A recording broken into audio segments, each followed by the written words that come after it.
where the shadows play. The wind hums songs at the break of day. Whispering pines, secrets untold, carrying tales only the forest holds. Hi எல்லாருக்கும் வணக்கம், welcome back to my channel. எல்லோரும் எப்படி இருக்கீங்க? எல்லோரும் நல்லா இருப்பீங்கன்னு நினைக்கிறேன். நானும் ரொம்ப நல்லா இருக்கேன். லாஸ்ட் வீக் வந்து தமிழ் நியூ இயர் முடிஞ்சுது. ஸோ எல்லாருக்கும் பிலேட்டட் தமிழ் நியூ இயர் விஷஸ்ங்க. இன்றைக்கி இந்த வீடியோவில் என்ன பார்க்க போகிறோன்னா வந்து மார்னிங் ஸ்கூல் ரொட்டீனும் கடைசியாக வந்து என்னோடய சின்ன ஹோம் டூர் வீடியோவும் தான் பார்க்க போகிறோம். ஸோ எண்டு வரைக்கும் வீடியோ கண்டிப்பாக பாருங்கள். ஏன் நான் ஹோம் டூர் வீடியோ வந்து சடனாக போடுறேன்னா, இந்த வீட்டிலேருந்து நான் போடுற கடைசி வீடியோ இது தாங்க. ஆமாம், நாங்கள் வந்து வீடு வெக்கேட் பண்ண போகிறோம். ஸோ அதனால் ஒரு ரிமெம்பரன்ஸாக இருக்கட்டும்னு சொல்லிட்டு சின்ன ஹோம் டூர் வீடியோவும் போடுறேன். இன்றைக்கி நான் வந்து லஞ்சுக்கு என்ன பிளான் பண்ணியிருக்கேன்னா வந்து மிக்ஸ்ட் வெஜ் புலாவ் பண்ணிவிட்டு பன்னீர் வந்து பேன் ஃப்ரை மாதிரி பண்ணிக்கலான்னு. பிரேக்ஃபாஸ்ட்டுக்கு வந்து தோசையும் சாம்பாரும் தான். யூஸ்வலாக நான் மார்னிங் ஸ்கூலில் அர்ஜெண்ட்டாக குக் பண்ணும்போது கூட அங்கே எல்லாத்தையும் ரெடி பண்ணி வச்சுட்டு தான் குக் பண்ண ஆரம்பிப்பேன். அப்போனா வந்து கடகடன்னு பண்ணிடலாம், தாளித்து விட்டுடலாம். 3 ஸ்டவ் இருக்குது, 3த்துலேயும் தாளித்து விட்டுடலாம். ஒன்றா பண்ணிகிட்டே இருந்தேன்னா கொஞ்சம் ஸ்ட்ரெஸ்ஸாக இருக்க மாதிரி ஃபீல் ஆகும். ஸோ அதனால் எல்லாத்தையும் ப்ரிப்பேர் பண்ணி வச்சுட்டு தான் வந்து நான் ஸ்டார்ட்டே பண்ணுவேன் காலையில். கூட என் ஹஸ்பண்டும் வந்து நடுவில் கொஞ்சம் ஹெல்ப்லாம் பண்ணுவாங்க. இந்த சுடு தண்ணி கெட்டிலில் வைக்கிறது, பசங்களுக்கு வந்து டவல்ஸ்லாம் எடுத்து தர்றது, அது மாதிரி.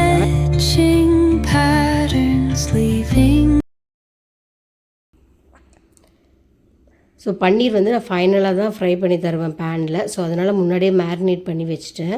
கொஞ்சோண்டு தந்தூரி மசாலா, சால்ட்டு, மிளகாத்தூள், மஞ்சத்தூள், கலருக்கு வந்து கொஞ்சோண்டு ரெட் சில்லி பவுடரும் கரம் மசாலாவும் ஆட் பண்ணிக்கிட்டேன். அதெல்லாம் ஆட் பண்ணிவிட்டு தயிரும் ஆட் பண்ணி நல்லா ஒரு பேஸ்ட் மாதிரி ரெடி பண்ணி பன்னீரை வந்து மேரினேட் பண்ணி இதுக்கப்புறம் வந்து புலாவ் தாளிச்சு விட்டுருவேன். அதை தம் போடுற சமயத்தில் பாப்பாவுக்கு போய் தலைவாரி விட்டுடுவேன். ஃபைனலாக தோசை சுட்டுட்டு அதே பேனில் வந்து பன்னீரை ஃப்ரை பண்ணி எடுத்துருவேன். ஸோ இப்படி தான் வந்து ஆன் அண்ட் ஆஃபாக மாற்றி வேலையெல்லாம் செய்வாங்க. காலையில் வந்து எங்கள் ஹஸ்பண்டும் ஹெல்ப் பண்ணுவாங்க. அதை சொல்லியே ஆகணும், இல்லாட்டி வந்து எனக்கு மட்டும் வந்து செய்ய முடியாதுங்க. அவங்க கெட்டிலில் தண்ணி போடுறது, பசங்களுக்கு டவல் யூனிஃபார்ம் எடுத்து தரது, ஸோ அது மாதிரி சில ஹெல்ப்ஸ்லாம் எனக்கு பண்ணுவாங்க.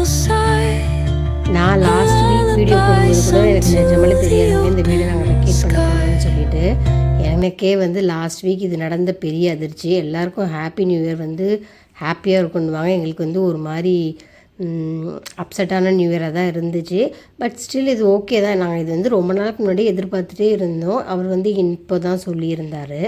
ஸோ இதை வந்து நான் எப்படி எடுக்கிறேன்னா வந்து ஒரு லெசன் லேர்ன்ட்டாக தான் நாங்கள் நினச்சிட்டு போகிறோங்க. பிகாஸ் நம்ம வந்து அடுத்தவங்களை குறை சொல்கிறதோ இல்லாட்டி அவங்க மாறணும்னு நினைக்கிறதெல்லாம் நமக்கு தேவையில்லாத விஷயம். நம்ம என்ன பாடம் கற்றுக்கிட்டு மூவ் ஆகிட்டு போகிறோன்றது தான். நான் வந்து அதை வந்து கண்டிப்பாக ஷேர் பண்ணணுன்னு விருப்பப்படுறேன். நான் என்ன இதுலேருந்து லேர்ன் பண்ணேன்னு சொல்லிவிட்டு. நான் வந்து சின்ன வயசுலேருந்து ஹாஸ்டலில் இருந்தேன். அப்புறம் எங்கள் சொந்த வீட்டில் தான் இருந்தாங்க. அதனால் இந்த வாடகை வீட்டில் வர பிரச்சனை அதெல்லாம் எனக்கு தெரியல பெருசாக. என் ஹஸ்பண்டும் வந்து ரயில்வே அவங்க அப்பா, அதனால் அதில் இருந்ததுனால அவரும் வந்து ஹாப்பியான ஒரே வீட்டில் தான் இருந்தார் பிறந்ததுலேருந்து. ஸோ எங்கள் 2 பேருக்குமே இது வந்து புதுசான எக்ஸ்பீரியன்ஸ் தான். இந்த மாதிரிலாம் நிறைய பிரச்சனைகள் இருந்ததுங்க. பட் நாங்கள் என்ன நினச்சோம், வாடகை வீடுனா வந்து இப்படி தான் இருக்கும், நம்ம இப்படி தான் அட்ஜஸ்ட் பண்ணிவிட்டு போகணும், அது மாதிரி பண்ணிவிட்டு போகணும் அப்படின்னு சொல்லிவிட்டு வாடகையும் கொடுத்துட்டு நிறைய கஷ்டத்தையும் அனுபவிச்சுட்டு இருந்தோம். லைக் என்னென்னா வந்து சொந்தக்காரங்க வரக்கூடாது, லிஃப்ட் யூஸ் பண்ணக்கூடாது, டெரஸ் யூஸ் பண்ணக்கூடாது, நிறையங்க. எனக்கு 1 2 இல்லை, சொல்கிறதுக்கு நிறைய இருக்குது. பட் நான் என்ன இதில் பார்க்குறேன்னா, அவங்க இதெல்லாம் சொல்லும்போது நம்மளுக்கு பிடிக்கலன்னா நம்ம போயிட்டுருக்கணும் இந்த இடத்த விட்டு. சரி, பசங்க படிக்கிறாங்க, ஆஃபீஸ் கிட்ட இருக்குது, நம்மளுக்கு எல்லாமே பழகிடுச்சு, அப்படி இப்படின்னு நாங்கள் பார்த்துட்டு இருந்ததுனால அவங்களுக்கு ரொம்ப அட்வான்டேஜாக ஆகிடுச்சு. எது சொன்னாலும் ஓகே அப்படின்ற மாதிரி அவர் அட்வான்டேஜ் எடுக்க ஆரம்பிச்சிட்டாரு. அப்படிலாம் வந்த ஒரு விஷயந்தான் நான் பார்க்குறேன்.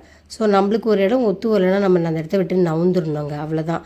அவங்கக்கிட்ட போய் நீங்கள் இது மாதிரி நியாயமாக நடந்துக்க மாட்டீங்களா அப்படிலாம் கேட்குறது வந்து தேவையில்லாத விஷயமாக தான் நான் பார்க்குறேன். எங்கள் ஹஸ்பண்டும் அப்படி தான். நானாச்சும் வீட்லேயாச்சும் புலம்பிடுவேன் ஏதாச்சும் சொல்லி, அவர் வந்து அதை கூட புலம்ப மாட்டார். அது மாதிரி ஒரு பர்சன். ஸோ அது மாதிரி தாங்க. ஒன்றுமே இல்லாத பிரச்சனை அவரோட ஈகோ விஷயத்துக்கு வந்து அசால்ட்டாக சொல்லிட்டார் காலி பண்ணுன்னு. நாங்களே வந்து எப்படியா இருந்தாலும் இந்த வருஷம் காலி பண்ணணும் தான் இருந்தோம். ஏன்னா பாப்பாவுக்கு 10th வரைக்கும் தான் இந்த ஸ்கூலில் இருக்குது. அவங்க இங்கே வந்து அகாடமிக்ஸ் வந்து ரொம்ப நல்லா பண்ணுறாங்க. டீச்சர்ஸும் வந்து அவங்கள இங்கேயே படிக்க வைங்க, நல்ல ரிசல்ட் வரும்னு சொன்னதுனால தான் நாங்கள் இந்த வருஷமும் மாறாமல் அங்கேயே போட்டிருந்தோம். எப்படியும் நெக்ஸ்ட் இயர் மாறலான் இருந்தோம். அது வரைக்கும் எல்லாத்தையும் பல்லு கடிச்சிட்டு போகலான்னு. பட் அதுக்குள்ளேயும் கடவுள் வந்து இன்னொரு பிளான் வச்சுருக்காரு போல இருக்குது, இந்த வருஷமே மாறுங்கன்னு. ஸோ அதனால தான் இது மாதிரி ஆயிடுச்சு. ஃபைனலாக வந்து 2-3 வீடு பார்த்து வச்சுருக்கோம். நாங்கள் அதை போய் ஃபைனலைஸ் பண்ணிவிட்டு என்னன்னு பார்க்கணுங்க. ஸோ கம்மிங் நெக்ஸ்ட் வீடியோஸ்லலாம் வந்து நான் வந்து வீடு பார்க்குறது, அப்புறம் அங்கே எப்படி ஷிஃப்ட் பண்ணுறோம், இது வந்து எனக்கு ஷேர் பண்ணணுன்னு தோணுச்சுங்க. அதனால் ஷேர் பண்ணேன். மற்றபடி வந்து இதை நான் ஷேர் பண்ணுறதுனால வந்து பெரிய சேஞ்சஸ் நடக்கும் அப்படி அதெல்லாம் ஒன்றுமே இல்லைங்க. ஒரு டெனண்ட்டுக்காச்சும் இது யூஸ் ஆகுன்றது தான். பிகாஸ் வந்து பணம் வாங்குற வரைக்கும் அவங்க எதுவுமே சொல்ல மாட்டுறாங்க. பணம் வாங்கிட்ட பிறகு தான் அதை பண்ணாதீங்க, இதை பண்ணாதீங்க, இதை பண்ணாதீங்கன்னு சொல்கிறாங்க. நீங்கள் வந்து தாராளமாக கேட்கலாம். நீங்கள் முதல்லே இப்போ சொல்கிறீங்களேங்க அப்படின்றது கேட்கலாம். எங்களை மாதிரி அமைதியாக இருக்காமல் கேளுங்க. கேட்டும் நம்மளுக்கு சொல்யூஷன் கிடைக்கலனா அந்த இடத்துலையே இருக்க வேண்டாங்க. அது மாதிரி தான் பார்க்கணும். நாங்கள் பண்ண தப்பை யாரும் பண்ணாதீங்கன்றதை வந்து ஷேர் பண்ணுன்றதுக்கு தான் இதை வந்து நான் சொன்னேன். எனக்கு நிஜமாலே வந்து இந்த வீடு வந்து ரொம்ப பிடிக்குங்க. பிகாஸ் இங்கே நிறைய நல்ல விஷயங்கள்லாம் நடந்திருக்கு. பட் ஆனால் வீட்டுக்குள்ளேயே தான் நாங்கள் இருப்போம். அது வரைக்கும் எங்களுக்கு நல்ல பாசிட்டிவிட்டி இது. பட் கொஞ்சம் கீழே போயிட்டாலோ அவரை பார்த்துட்டாலோ வந்து ஃபுல்லாக ஸ்ட்ரெஸ்ஸாக தான் மேலே வருவோம். பிகாஸ் ஏதாச்சும் சொல்லிகிட்டு இருப்பாங்க. அதுதான் எனக்கு இப்போ பெரிய கவலையே வந்து நெக்ஸ்ட் யார் வந்து மாட்ட போகிறாங்கன்ற மாதிரி தான் இருக்குது எனக்கு. மற்றபடி நாங்கள் போகிறதுலாம் வந்து நம்ம வந்து பே பண்ணுறோங்க, எங்கே போனாலும் நம்ம இருக்க போகிறோம். அஃப்கோர்ஸ் வந்து நிறைய செலவாகுங்க. ரீலொகேஷன், இன்ஸ்டலேஷன் இதெல்லாம் நிறைய இருக்குது. அங்கே இந்த வீட்டுக்கு வேறு நம்ம டெபாசிட் கொடுக்கணும், அது மாதிரிலாம் நிறைய விஷயம் இருக்குது. பட் கெட்டதுலேயும் ஒரு நல்ல விஷயமா பார்த்துக்கிட்டு போகணுங்க, அவ்வளோதான். வேறு என்ன பண்ணுறது? நம்ம அவர்கிட்ட போய் கெஞ்சி கூத்தாடிலாம் இருக்கணும்னு எந்த அவசியமும் இல்லைங்க. பிகாஸ் அவ்வளோ வர்த்தே கிடையாது, அதுதான் நான் சொல்லுவேன். பட் நாங்கள் இதில் இன்னொரு விஷயம் நாங்கள் டிசிஷன் பண்ணியிருக்கோம். எப்படியாச்சும் 2 இயர்ஸ்க்குள்ளே நம்ம இதுக்கு ஒரு சொல்யூஷன் தேடியே ஆகணும். இது மாதிரியே நம்ம வந்து கண்டினியூ பண்ணிகிட்டு இருக்கக்கூடாதுன்னு முடிவு எடுத்திருக்கோம். பார்க்கலாம் எப்படி போகுதுன்னு. எல்லாம் நல்லா போச்சுன்னா வந்து நல்ல விஷயங்கள் நடக்குங்க. அப்படி தான் நான் பார்க்குறேன். என்னோடய ஸ்டோரி டெல்லிங்லேயே வந்து புலாவும் தாளித்து முடிச்சிட்டேன். புலாவுக்கு ஆக்சுவலாக யாரும் டொமேட்டோஸ் வந்து ஆட் பண்ண மாட்டாங்க. எனக்கு வந்து நான் அந்த ஃபைனலாக வந்து இதை ஆட் பண்ணி தம் போடுவேன். அப்போ வந்து ஒரு மாதிரி ரெட் கலராக நடுவில் வரும். அது பார்க்க ரொம்ப நல்லாயிருக்குங்க. ஸோ அதனால் நான் வந்து டொமேட்டோஸ் வந்து ஃபைனலாக ஆட் பண்ணுறது உண்டு. புலாவுக்கு தம் போட்டுட்டேங்க. தம் போட்டுட்ட பிறகு டிஃபன் பாக்ஸ்லாம் எடுத்து ப்ளேஸில் வச்சுடுவேன். தண்ணியும் ஊற்றி வச்சுட்டு பாப்பாவுக்கு போய் தலை வாரிட்டு வந்துடுவேன். மீன்வைல் தம் போட்டதும் ரெடி ஆகிடும். கொஞ்ச நேரம் திறந்து வச்சுட்டு டிஃபன் பாக்ஸ் பேக் பண்ணிடலாம். அவ்வளோதான், ஈஸி. இப்படி தான் டெய்லியும் பண்ணுவேன். ஒரு வேளை அங்கே ஒரு வேளை இங்கே அப்படி ஓடி ஓடி எல்லோரும் பண்ணுறது தான். ஸோ அதே மாதிரி தான் நானும் அங்கேயும் இங்கேயும் ஓடி ஓடி பண்ணிகிட்ருப்பேன். அந்த பக்கம் எதிர்க்க வந்து எங்கள் வீட்டில் அவங்க வந்து 2 பேருக்கும் தோசை ஊட்டி விடுறாங்க. அவங்களே சாப்பிட சொன்னால் சாப்பிட மாட்டாங்க, 1 6 அது மாதிரி சாப்பிடுவாங்க. ஸோ அதனால் அவங்களுக்கும் ஊட்டி விட்டுட்டேன்னா வேலை முடிஞ்சிடும். ஸோ இப்படி தாங்க என்னோடய காலைல ரொட்டீன் போகும். இதில் 2-3 வேலைலாம் வந்து எனக்கு ரெக்கார்ட் பண்ண முடியல, அதனால் அது மாதிரி விட்டுட்டேன். நடுவில் நாங்கள் டீயும் குடிப்போம் சம்டைம்ஸு. ஏன்னா இப்போ வெயில் சீசன்றதுனால இப்போ நான் டீ குடிக்கல. பட் வின்டர் சீசன்லாம் வந்து ரொம்ப சில்லுன்னு இருக்கும் பார்த்திங்களா, அப்போ நடுவில் டீயும் போட்டு குடிச்சிருவேன். அது மாதிரி தான் மாற்றி மாற்றி பண்ணிப்பேங்க நான் வேலை. ஸோ இப்படி தாங்க காலையில் எனக்கு ரொட்டீன் போகும். யூஸ்வலாகவே காலையில் எழுந்து பசங்களை ஸ்கூலுக்கு அனுப்புவேன். செஞ்சதுலேயே வந்து அவங்களுக்கும் லன்ச் பேக் பண்ணிவிடுவேன், நானும் லன்ச் சாப்பிட்ருவேன். சம்டைம்ஸ் கம்மியாக சமைச்சிருந்தேன்னா திருப்பியும் வந்து பசங்க வரும்போது அவங்களுக்கு வேறு ஏதாச்சும் சமைச்சு வைப்பேன். அது மாதிரி ஆல்டர்டாக வேலை செய்வேன் நான்.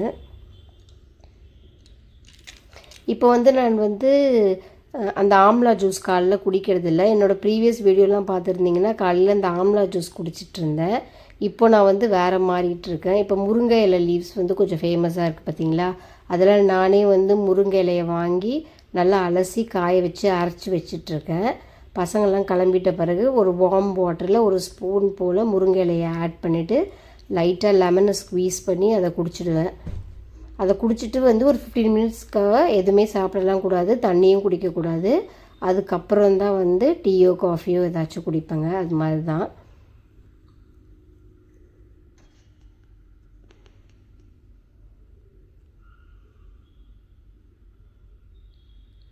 பெரியவங்களுக்கு வந்து பன்னீர் கொடுத்து அனுப்பிச்சிட்டேன்.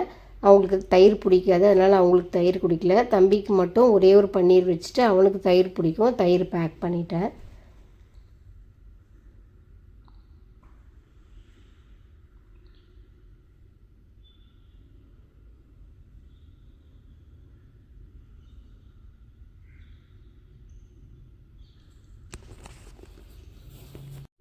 ஸோ இதுதான் என்னோடய சிம்பிளான மார்னிங் ரொட்டீனுங்க.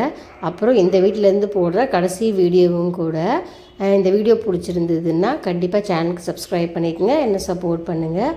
இது வரைக்கும் இந்த வீடியோவை பார்த்தவங்களுக்கும் என் புலம்பலம் கேட்டவங்களுக்கும் ரொம்ப ரொம்ப நன்றி. தேங்க்ஸ் ஃபார் வாட்சிங்.